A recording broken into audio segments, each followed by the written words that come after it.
All right, setting the stage here, okay? It's 8 p.m. and it's Tuesday night. My name's Shane, or Jim, actually, for this call. And my furnace just is starting to have some sounds going on, right? It's got some banging and some squealing going on, and it's 8 o'clock, and I've never heard this before.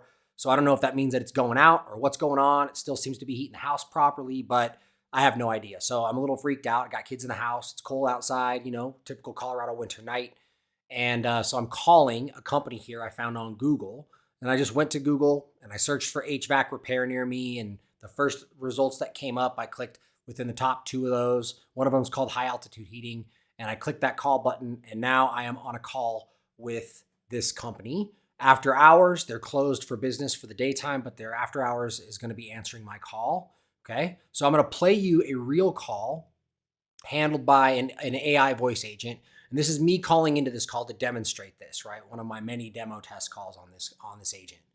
And I built this agent for HVAC companies specifically to handle after hours calls. And I'm going to break down every section of the call, right? What's happening, why it matters, what most companies are doing wrong at each step of the call that they're doing right now. And this is just for any HVAC company that's looking to handle these calls properly anyway. Most of you don't have like a systematic way that these calls are handled. And this is a whole breakdown of that call, the way that it should be handled.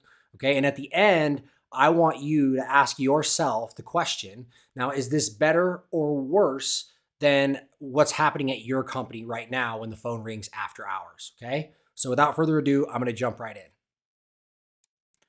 And here we go. Hi there.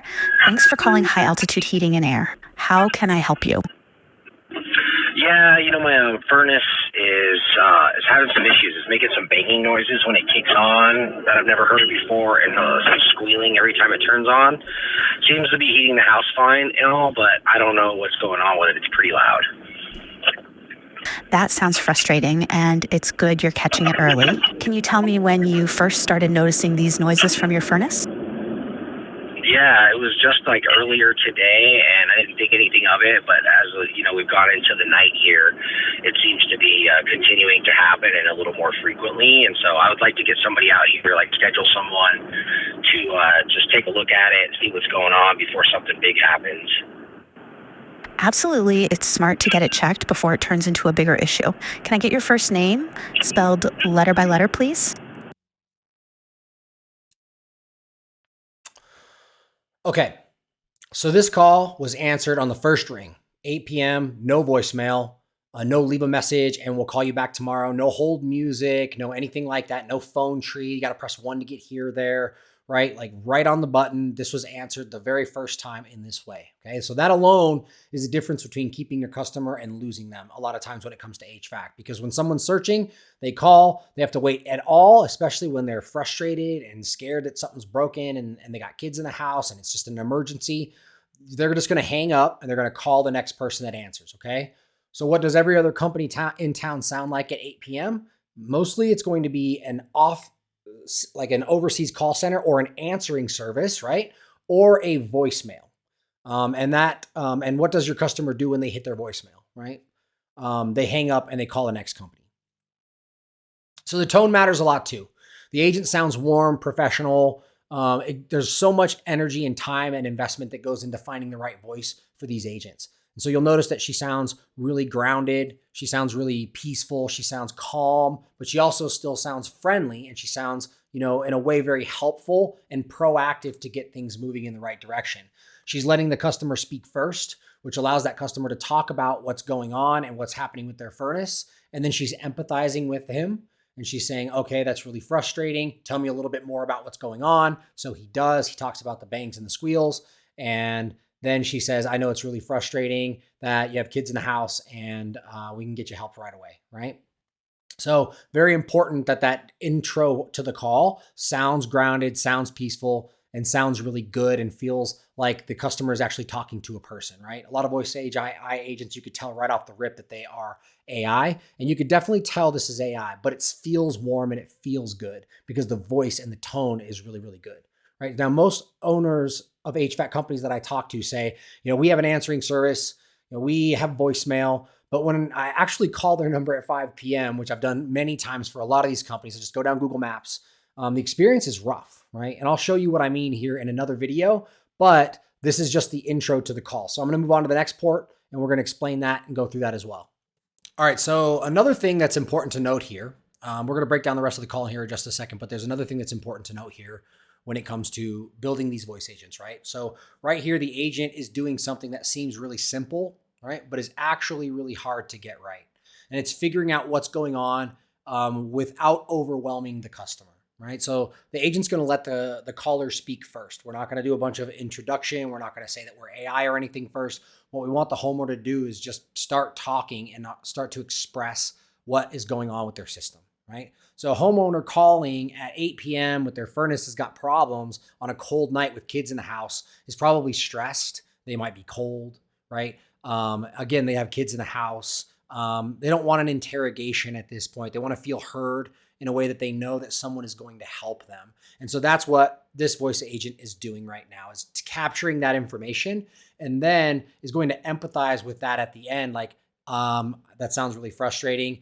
And that sounds like something, and it's really important that you do get this looked at before it becomes something big. So she even acknowledges that he says, like, I want to get this checked out before something bigger happens. And she even reads that back, right?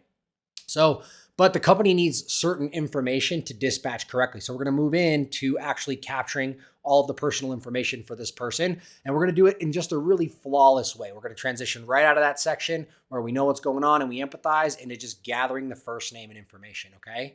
And this is one of the things that I spend the most time on, is this whole conversation flow. And I built it based on the way that these calls should actually be handled by somebody who's a professional at taking these incoming calls, which almost all companies that I have listened to do not have going on when it comes to after hours. Again, call center running off of a script or an answering a voicemail, which is basically a hang up guaranteed right there. Okay. So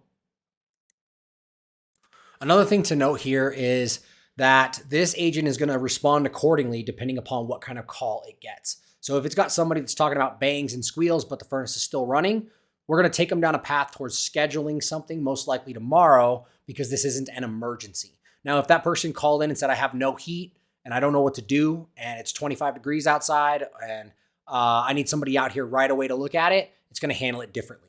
It's going to move towards dispatching someone tonight. It's going to be a little more empathetic and a little bit more considerate of that person. And it's going to handle this more like an emergency. Now, also, if that customer says, I'm smelling gas or CO2, it's going to pump the brakes on everything. And it's going to immediately tell them, hang up right now, call 911, get everybody out of the house as quickly as possible. And let's not continue this call. And we can actually call you back later. But it's most important for the safety of your family to make sure that you do exactly what I'm saying right now, and to call 911 and get out of the house at this moment, right? So it's going to respond according to what is actually situationally happening with the customer that calls in. All right, let's continue. Yeah, it's Jim. It's JIM. Thank you, Jim. That's JIM. Is that correct? Yeah, that's right. Great, Jim. And your last name spelled letter by letter, please? It's Simpson, SIMPSON. Thank you, Jim. That's SIMPSON. Is that correct? Yes. Thank you. I see you're calling from 719-304-6390. Is this the best number to reach you? No, it's actually 719-719-7188. Okay, 719-719-7188. Is that correct? Yeah. Thank you. What's the address where you need? All right. So before we go any further here with this, some things that I want to take note of here in the information collection here. Okay. Now, some of the things with HVAC that are really important are validation of all the information being correct. Okay. A lot of voice agents will listen to the phonetic word, and they're pretty good at understanding what something sounds like and then being able to properly capture that piece of information, like a name or a last name, or an address, for instance. That's the really important one here, and I'll tell you why in a second. But what we are making sure that we're doing here is that we're getting everything exactly right. Because if you have different records inside of CRMs and you have different information, then you start causing sort of like chaos and frustration around there being just sort of disparate data pieces inside of your CRM, which is your source of truth as a business. And we don't want that to happen. So we want to make sure that we validate everything and make sure that the name, the last name is correct, and especially the street name. And you're going to hear that here in just a minute, where I give it a name that sounds like one thing, but is spelled in a completely different way, which a lot of times you have streets like that, right? Like Helm, Helm, sounds like elm. Or Maine can be the same as vein or as Nain, right? Like so, but the voice agent hears phonetically, and especially with a loud background, might not get exactly those consonants right and can easily mess that up, and then can schedule something inside of your CRM with some address that is completely the wrong address for that tech to be dispatched to and that job to be dispatched to, which causes more informational overload on the staff to have to validate that information. Sometimes it causes truck runs out to addresses that don't actually exist. Not anymore with systems usually cross-referencing that, but still more administrative work that doesn't need to happen. So really important that we get the information collection right and that we validate everything. And then also another thing that our agent does is it actually will has a database of what your service area is. And this is so important for HVAC that most of these AI guys out here that are just spinning up agents, it's so easy, it only takes 3 minutes, and GoHighLevel are not doing, right? They don't have a way of actually cross-referencing with your work area and your service area, because you're going to do certain jobs for people who are within a certain geographical area, like maintenance and like small things that you wouldn't do for someone that's 2 or 3 hours away, but you might still service them for certain kinds of services. And so we're going to take a database of all the zip codes that you have, and we're going to plug that into the voice agent. And anytime an address and zip code is read off, it's going to go and look to make sure it's in that service area. And if it is, then it will just continue seamlessly. If not, it will then say, oh, we don't actually service that area. Would you like a call back from somebody? Or just kind of let them off the hook. However you decide you want to do that, we can build that flow however we want. So I'm going to continue the call, and we'll just keep going here so you can hear the rest of it. Need service. It's 123 Phaster Lane. Okay, Phaster Lane. Thank you. And what city, state, and zip code is that in? It's Colorado Springs, Colorado 80918. So that's 123 Phaster Lane, Colorado Springs, Colorado 80918. Is that correct?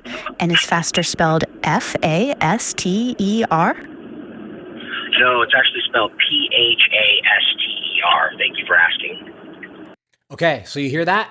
So Phaster Lane, right? Easy to misinterpret, especially if it's not spelled like F-A-S-T-E-R. She heard faster from him. She validated the address. Is that correct? And then said, is Phaster spelled F-A-S-T-E-R? And then he's like, no, it's spelled P-H-A-S-T-E-R. And then she validates that by spelling it back again. Thank you for clarifying. So that's 123 Phaster Lane, spelled P-H-A-S-T-E-R, Colorado Springs, Colorado 80918. Is that correct? Yes. All right, another thing to note is that you can hear it's really noisy in the background. I was driving in my car calling this agent because I wanted to sound like a real world kind of situation where my audio was not very good because I'm in the car. And this audio here, obviously of her, is from the recording, but you can hear in my background, like there's like noise and there's all this stuff, and she's still capturing everything that I'm saying. Thank you, Jim. Is this a house, apartment, or commercial building? It's a house.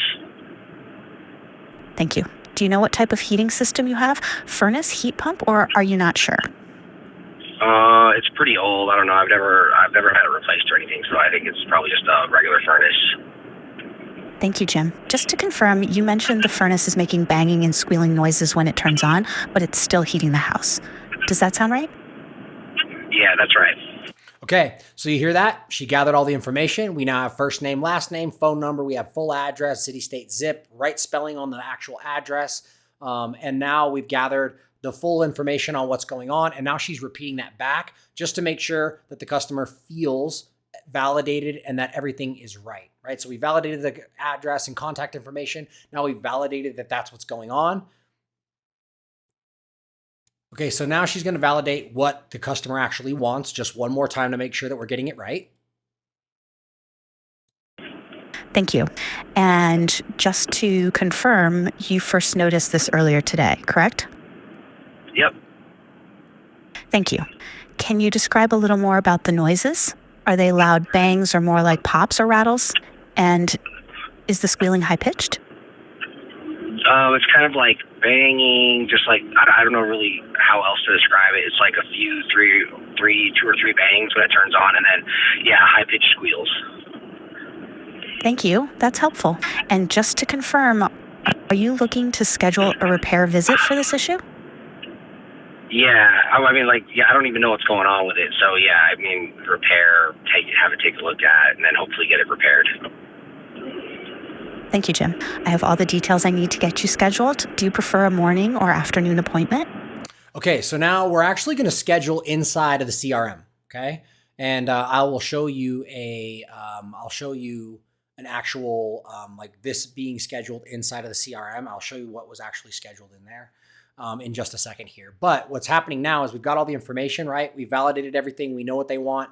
And now we're going to move into actually scheduling the appointment, right? So this is the part that really stands out, right? Your voicemail answering service is not going to be able to do this most likely, not in a way that is actually cohesive and feels good and smooth, because most likely they're not going to be trained on your system in the CRM that you're using, and you're not going to give them full access to that scheduling capability if you don't trust them. And a lot of companies are just taking a message and a lead and then they're sending it off to somebody to call them back, right? And especially if it's not an emergency thing, that callback's not going to happen until the morning.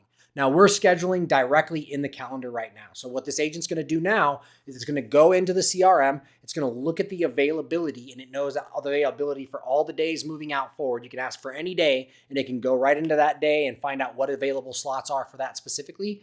And then it can schedule whatever this customer wants to. So that's what we're going to listen to next. What days do you have availability this week? Thank you for your patience, Jim. Let me check our next available openings for you. Would you prefer something earlier in the week, or is later okay as well? As soon as possible, really. Jim, our soonest available appointments are on Wednesday, February 26th. Would you prefer morning or afternoon that day? Let's do afternoon. Now she's going to read off all the appointment times that are within that afternoon window between, I think, 1 and 4 p.m. We have openings at 1, 1:30, 2, 2:30, 3, 3:30, 4, and 4:30 p.m. on Wednesday. Is there a time in that range that works best for you? Let's do 2 o'clock.